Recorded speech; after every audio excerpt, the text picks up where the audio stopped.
La parole est à présent à Monsieur Philippe Ballard pour le Rassemblement national. Merci Madame la Présidente. Ma question s'adresse à Madame Rachida Dati, ministre de la Culture. Récemment, un intervieweur éditorialiste reconnu a été écarté de l'antenne de France Info pour des liens, mais des liens supposés avec Jordan Bardella. Dans le même temps, une intervieweuse, elle aussi est reconnue, continue ses interviews matinaux sur France Inter alors qu'elle est en couple, ce qui est bien sûr son droit le plus strict, avec l'une des têtes de liste aux élections européennes. Comme le veut la réglementation, elle sera retirée de l'antenne 6 semaines avant le scrutin. A priori, ce sera la même chose sur France 2.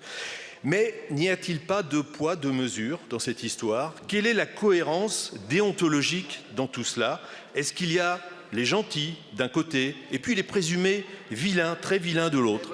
Alors ça, c'est pour le public. Maintenant, on va passer au privé. Vous avez une émission quotidien dont l'un des chroniqueurs questionné sur l'absence de Marine Le Pen ou de représentants du RN dans cette émission répond, je cite, « Nous, on est une chaîne privée, on fait ce qu'on veut. Bienvenue à bord ». À tel point qu'il y a quelques jours, un ancien ministre invité de cette émission remerciait et saluait son présentateur et toute l'équipe car, je cite, « Elle ne recevait pas d'élus de ce qu'il appelle l'extrême droite ». C'est quand même beau l'ouverture d'esprit. Alors Madame la Ministre, comment avec l'Arcom comptez-vous faire respecter le pluralisme et donc la démocratie, la liberté, afin que la France ne sombre pas dans une démocratie illibérale?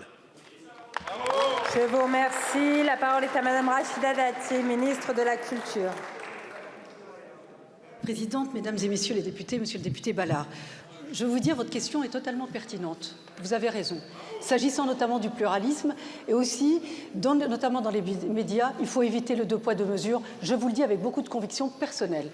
Pour autant, je vais vous dire, depuis le 5 juin 2023, Radio France a mis en place des règles très strictes, très précises, s'agissant des préventions des conflits d'intérêts et encadrer les collaborations extérieures.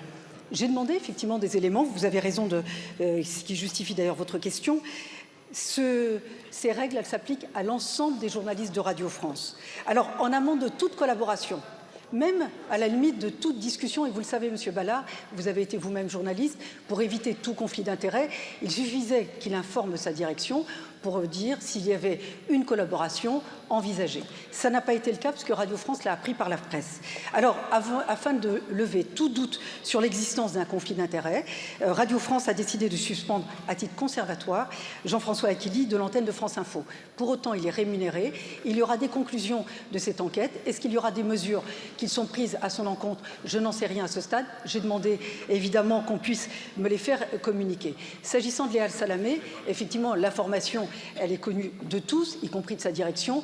Et de la même manière, on m'a indiqué qu'à partir du 15 avril, elle ne mènerait plus aucun entretien politique sur les antennes que vous aviez citées. Je vous remercie. Je vous remercie, Madame la Ministre. Monsieur le député. Bon, vous avez rappelé la date, 15 avril, le 9 juin est pas si loin. Vous faites référence donc à cette charte déontologique de Radio France, qui date du mois de juin, si j'ai bien compris, parce que le phénomène n'est pas nouveau. Je vais vous citer quelques noms de journalistes qui ont collaboré, et à mon avis, c'est tout à fait leur droit, avec des personnalités politiques. Alain Duhamel, Edwy Plenel, Jean-Michel Dijon de France Culture, Cécile Amar, Léa Salamé, qui a écrit des livres, et puis Claude Askolovitch, qui a écrit un livre entretien avec vous, Madame Rachida Dati, c'était en 2007. Merci beaucoup, Monsieur le député. La parole est à présent à Madame Soumia Bourgeois.